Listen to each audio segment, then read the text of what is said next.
ship. You know what I'm saying? It's similar to the time of Daniel chapter 3. The time when Nebuchadnezzar was basically over. You know what I'm saying?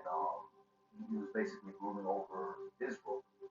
All right, and this is the time when Nebuchadnezzar he set up an idol and he made it a mandatory thing for all the subjects in his kingdom, to move, sorry, to bow down onto that idol. All right, and that put Israel, in between a rock and a hard place because here it is, they were facing death, and at the same time, it was either that or transgress against Yahweh Bash and Yahweh Shai. Okay, so we're gonna read into this account, book of Daniel chapter 3, all right, and we're gonna tie it into modern day. Okay, we're gonna get a few precepts on that. So we're gonna start with the book of Daniel chapter 3, verse 1. It reads, Nebuchadnezzar the king made an image of gold, whose height was 60 cubits, and breadth thereof 6 cubits. And he set it up in the plain of Dura in the province of Babylon.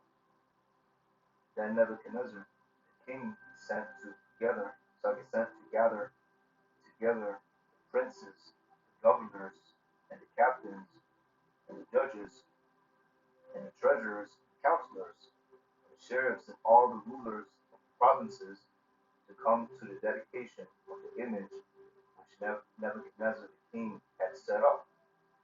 Right, and amongst these people, was Shadrach, Meshach, and Abednego. In the previous chapter, you know, um, Nebuchadnezzar had, sorry, not Nebuchadnezzar, Daniel had, told Nebuchadnezzar to set them up, to be captains. All right, and if I remember correctly, sorry, since I can't remember exactly, all right, it said, in the latter voice, sorry, in the latter verse, it says, then Daniel requested of the king that he set Shadrach, Meshach, and Abednego over the affairs of the province of Babylon. Daniel sat in the gate of the king. Okay, so these three men that Daniel had set up, that's like it had asked the king to set up was, Hebrew Israelites. Alright, were Israelite men. Okay, and they were in the province of Babylon. So these, this was happening in their backyard, if you will. Alright, under, I wouldn't say under their jurisdiction because Nebuchadnezzar was over them at that time. All right, but this was happening in their vicinity. Okay, let's go verse 3. Then the captains, okay, then the princes, the governors, and the captains, the judges, the treasurers, the counselors, the sheriffs, and all the rulers of the provinces were gathered together unto the dedication of the image that Nebuchadnezzar the king had set up. And they stood before the image that Nebuchadnezzar had set up. Then an herald cried aloud, to you it is commanded, O people, nations, and languages, that at that time, that at what time year, second, that at what time you hear the sound of the cornet, flute, harp, sackbut, psaltery, dulcimer, and all kinds of music, you fall down and worship the golden image that Nebuchadnezzar the king had set up. Alright, so they were making a whole ceremony and a whole dedication unto this idol. These are heathens that are doing this. Okay, verse 6, and whoso falleth not down and worshipeth shall at the same hour be cast into the midst of a burning fiery furnace. Alright, so that was the decree, what I'm saying, that they came out with. That if you don't, you know, come and worship this image, all right, you're gonna be, basically burned alive. All right, burned alive, cooked alive in a fiery furnace, a giant oven. All right, and this is very much, the situation that we're gonna face during the hour of temptation. If you don't take that progma, you're gonna have to go into the guillotine. Whatever this devil has set up, put brothers to death, or those that resist his order to death. He's gonna do that. All right. But that's the reason why the spirit, spirit was on me through inspiration to come out with this story, this account. I don't want to call it a story. Story has a fictional, fantasy vibe to it. But this is an account of something that happened in the ancient times, and it very well may repeat itself in this time as well, man. All right. So verse 7. Therefore, at that time, when all the people heard the sound of cornet, flute, harp, sackbut, and psaltery, and all kinds of music, all the people, the nations, and the languages fell down and worshipped the golden image that Nebuchadnezzar the king had set up. All right. Wherefore at that time, so everybody, all the subjects in the kingdom was worshiping this image. Okay. So verse 8. Wherefore at that time certain Chaldeans came near and accused the Jews. And they spake and said unto the king Nebuchadnezzar, O king, live forever. Thou, O king, hast made a decree. Every man that shall hear the sound of cornet, flute, harp, sackbut, and dulcimer, and all kinds of music, shall fall down and worship the golden image. And whoso falleth not down and worshipeth, that he should be cast into the midst of a burning fiery furnace. Alright, so these are things that happened in the ancient times. And this isn't the only time, alright, that something like this has happened. Okay? You have the occasion, in the time of the Maccabees, under Antiochus Epiphanes, when he put out a wicked decree that, basically, if any Israelite was caught, keeping the laws and commandments, they would be put to death. You know, so those things like that, man. All right. So these are things that history is gonna repeat itself, because ultimately, Yahweh Shem Shai, the Father Spirit's gonna put the Spirit on this level to do that. Okay, so it may seem like he's pussyfooting and he's lagging on his agendas, but with the way things are going, and how things have been coming out lately, all right, with these agendas that are coming out, this devil is moving forward with it, and it's not through his own, power, his own free will, all right, as these Christians would have to believe, is through the spirit of power Yahweh Shem Shah, it's through his will, because he's setting our salvation up, okay, he's ushering in the kingdom of heaven, all right, so this, pursuant to the book of Psalms, chapter 9, which it roughly paraphrasing, it says the snare which they hid is the wrongful taken. So basically, through these agendas that they're coming out with, or their new world order, the new way of ruling, all right, that's going to be their downfall, because this devil's not meant to rule forever, man. He was only meant to be the Lord's whipping stick unto us, the children of Israel, so-called blacks, Latinos, and Native Americans, for our transgressions. Okay, but now that his purpose is sorry, now that the punishment of our iniquity is accomplished, there is no need for this devil to be on top. Okay, so he's setting it up for this to happen like this, because first of all, that's his will. That's the way it was written, and in a sense, it's magnificent, it's cinematic. Okay, and the righteous will have the victory in the end. All right, starting with Yahweh Shai. Verse 12, there are certain Jews. All right, so back to the account. Kind of started going off in a tangent. All right, so back to the account. You had certain subjects that came up, and they were telling the king like, hey man, you got some of the Jews that don't want to worship the image that you made on that. You know, so it says there are certain of the Jews who thou hast set over the affairs of the province of Babylon, Shadrach, Meshach, and Abednego. men, O king, have not regarded thee. They serve not thy powers, so like thy idols, nor worship the golden image which thou hast set up. All right. Then Nebuchadnezzar, in his rage and fury, commanded to bring Shadrach, Meshach, and Abednego. Then they brought these men before the king. Verse 14. Nebuchadnezzar spake and said unto them, Is it true, O Shadrach, Meshach, and Abednego, do ye not serve my idols, my gods, nor worship the golden image which I have set up? Now if ye be ready, that at what time ye hear the sound of the cornet, flute, harp, sackbut, psaltery, dulcimer, and all kinds of music, fall down and worship the image which I made. But if ye worship not, ye shall be cast the same hour into the midst of a burning fiery furnace. Who is that power that shall deliver you out of my hands? All right, so that was a very proud statement that Nebuchadnezzar had made. Right? Because ultimately, we read, in the previous chapter now, he had that dream. He had that dream, and Daniel broke it down to him. Basically, the Lord put him in the position that he's in. And all these heathens that ruled after him, it was all through the spirit of Yahweh Shemel Shai that they got into that position. Even unto now, this devil ruling over us in its fullness of his kingdom, you know what I'm saying? And I don't even want to call it glory, but it's just, in its um, just scratch that thought. Basically, the way he's ruling over us, you know, in this kingdom in Babylon, huh? All right, in this power structure, in its fullness.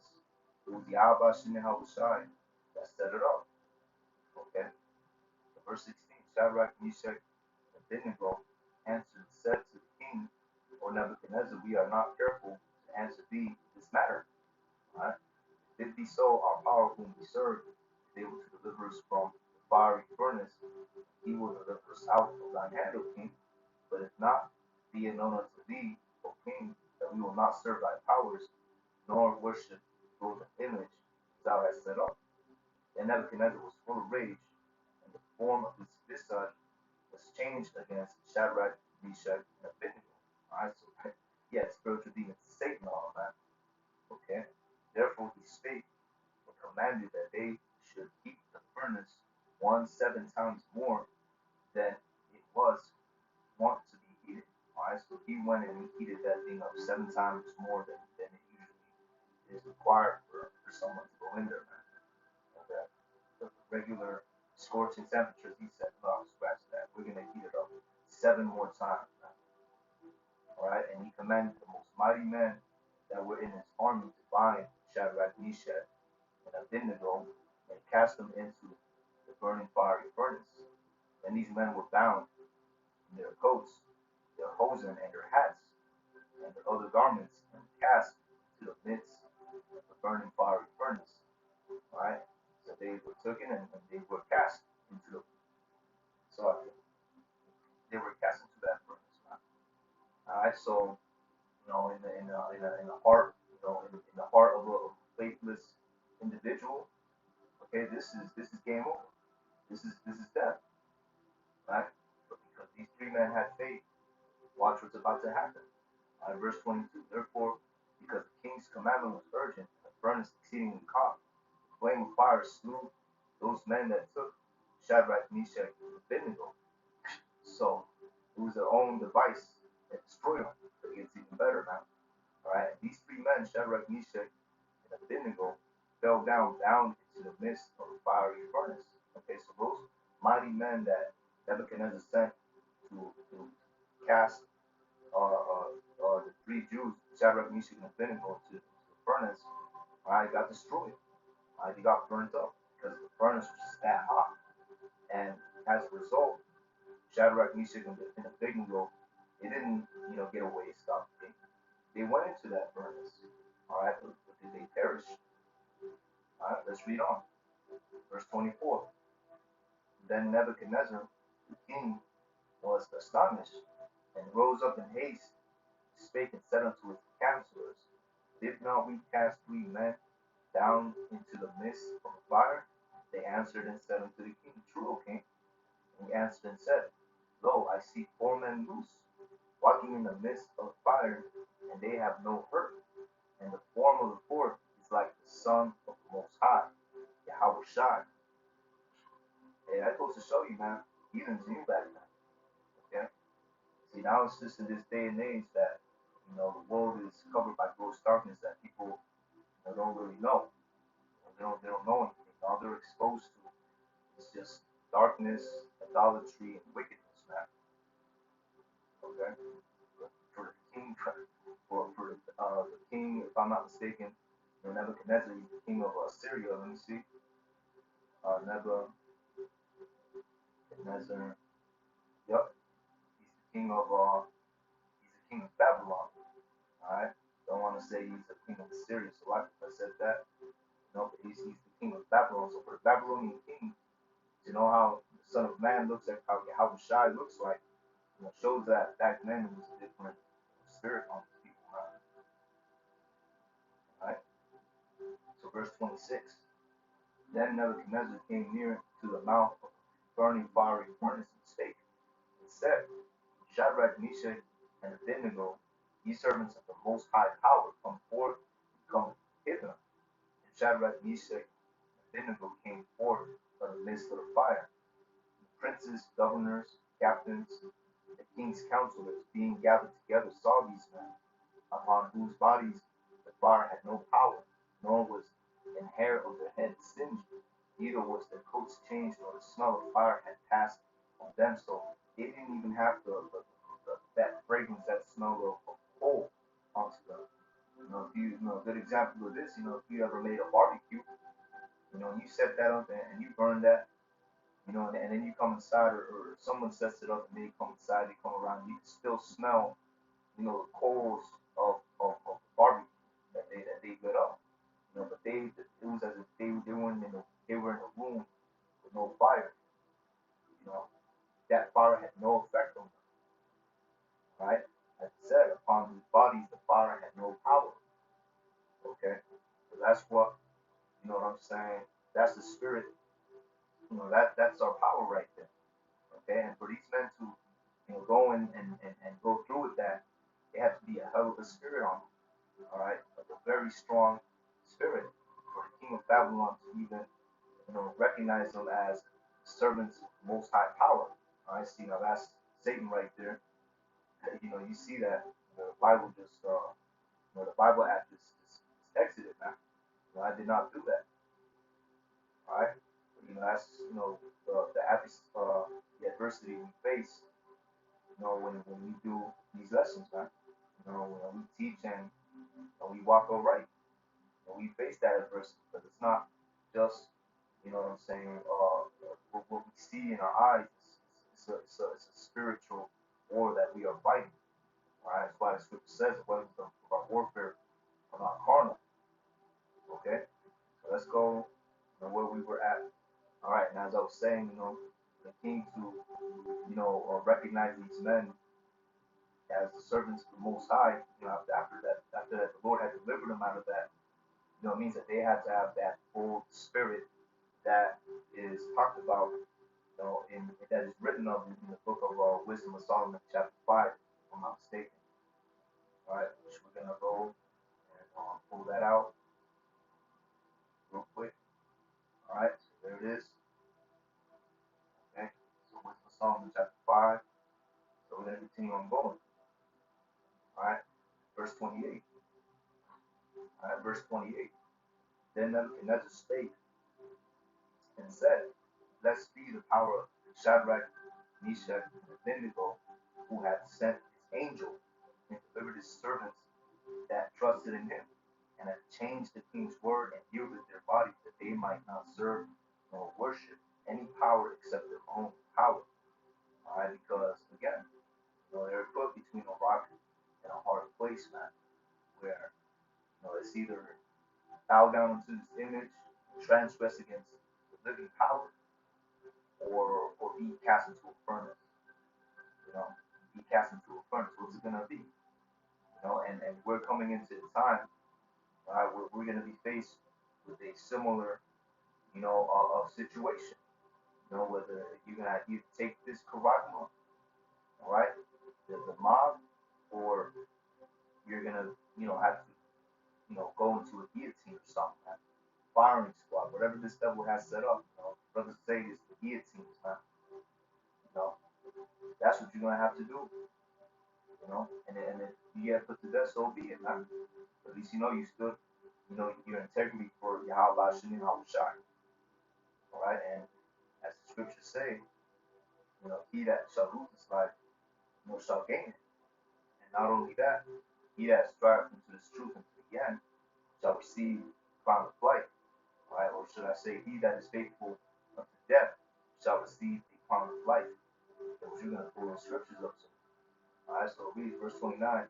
Therefore I make a decree that every people, nation, and language who speak anything amiss against the power of Shadrach, Meshach, and Abednego shall be cut in pieces, and the houses shall be made of dunghill, because there is no other power that can deliver after this sort.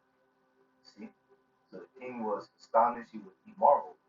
All right, then the king promoted Shadrach, Meshach, and Abednego in the province of Babylon. And I feel like, in another sense as well, he did that out of fear. Okay, that king, he did that out of fear because, he went and created this image. This is something tangible. He created it. All right, Nebuchadnezzar the king made an image of gold. That's his creation. It's like the word mythos in the New Testament mythology. What is it called? A cunningly devised fable. You know what I'm saying? So you know what I'm saying? That's his creation.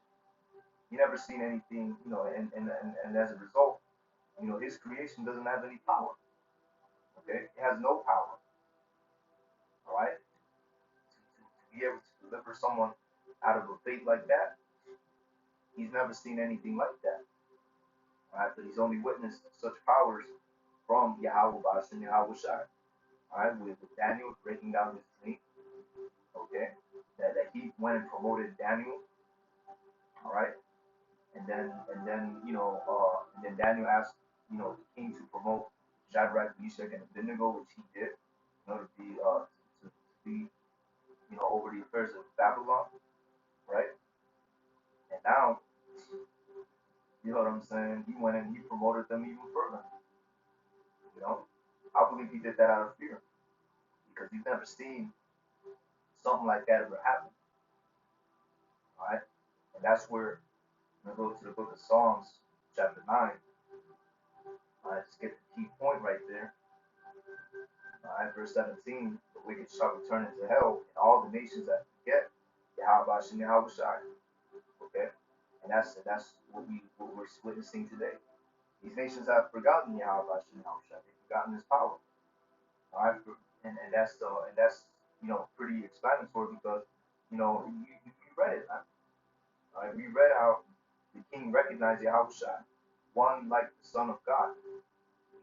In verbatim. So that means the king knew how Yahweh Shai looked like. Man.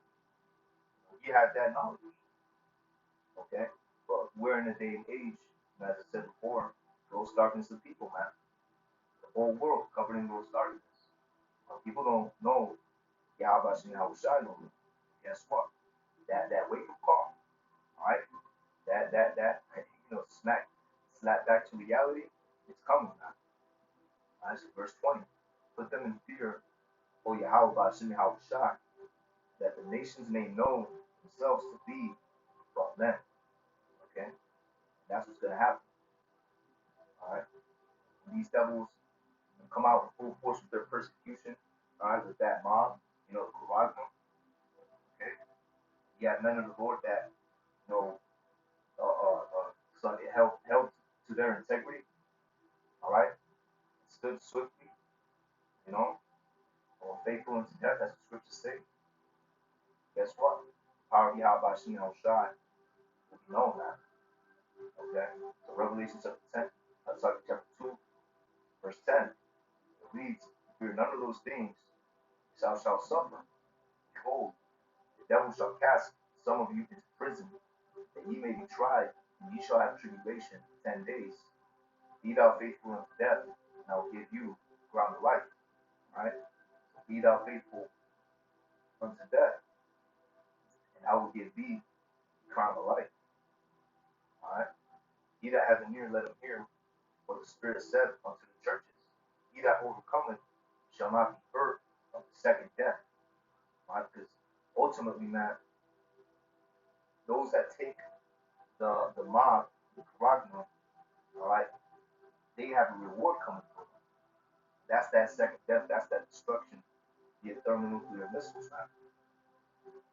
All right, so you're not gonna get away, just being a go along to get along Jake in Babylon's New World Order, man. All right, you're gonna be destroyed. Okay, but even those men that were martyrs and didn't take the MOP, and I don't say were men that are going to be martyrs, right, and didn't take the Kawagma, right, guess what? They're gonna be given a crown of life, glorified for the testimony of Yahweh Shai. Like I said, it's not something, you know what I'm saying? It's a lot. It's gonna fall upon certain brothers, man. All right, if it falls on you, pray that Yahweh Shai give you the strength to endure that, man. All right, and I say this, as a humble, brother. If it falls on me, may Yahweh Shai give me the strength, you know what I'm saying, to endure that as well. It's no boasting. All right, this is as real as it gets. Okay, so let's go into the next precept. All right, it's gonna close it out with this: the Book of Wisdom of Solomon, chapter 5, verse 1. Then shall the righteous man stand in great boldness before the face of such as have afflicted him, and make no account of the slavers. All right, and that's you know what I'm saying? That's the spirit that these men were in. All right, that's the spirit that these men were in. Even in Revelation chapter 2, verse 10, just to draw the parallels. All right, fear none of these things that thou shalt suffer, and that's the instructions coming from on high. Okay, that's the instructions coming from on high. All right, and with that, we're gonna go with the closing precept. All right, this kill the body.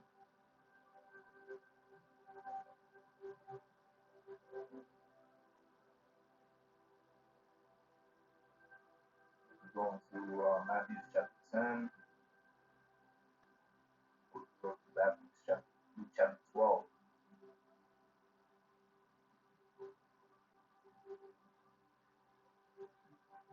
All right, so book of Luke chapter 12 and 4.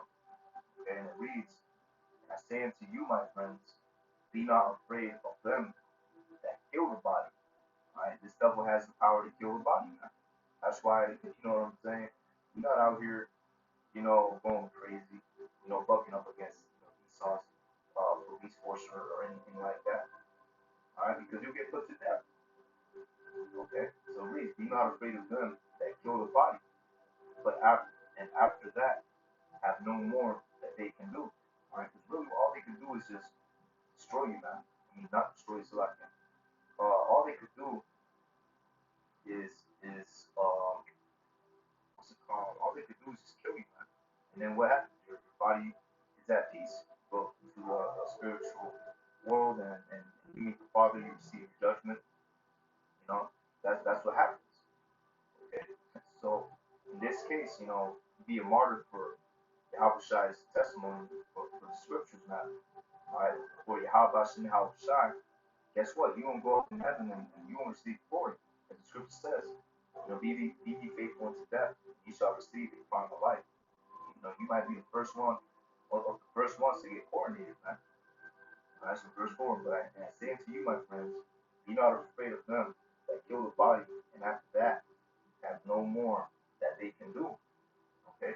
But I will forewarn you of whom ye shall fear. Fear him, which after he hath killed hath power to cast into hell. Yeah, I say unto you, fear him.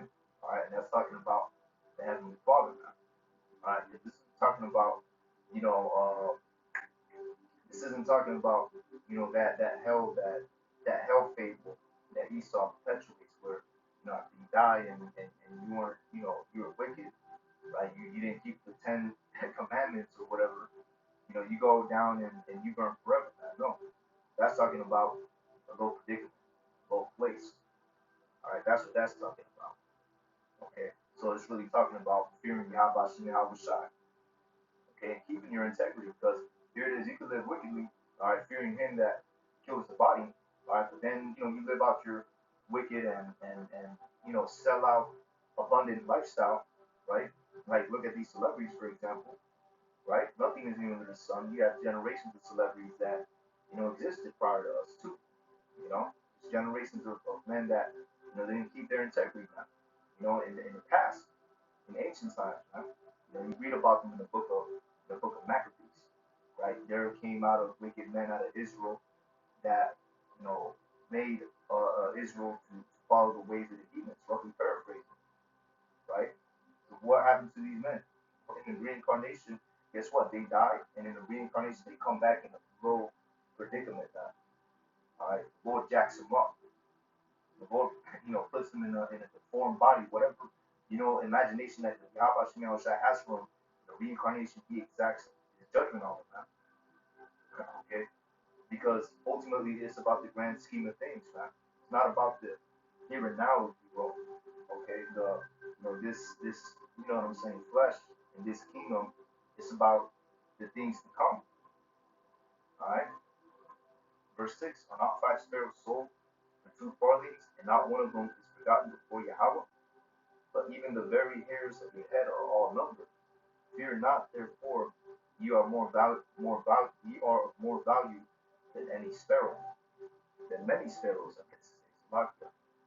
You are more value than many sparrows. Okay, so hey man, about women, this lesson was edifying. With that, I'm gonna say, call halal Yahweh by Hashem Yahushai by Hashem Dash. Give me this to do this lesson. All right, little women. The lesson was edifying. I took inspiration on this account. And coming into the times that we're coming into, right? You have to be faced with that choice now. Keep your integrity. So with that, let's say shalom. On to the next.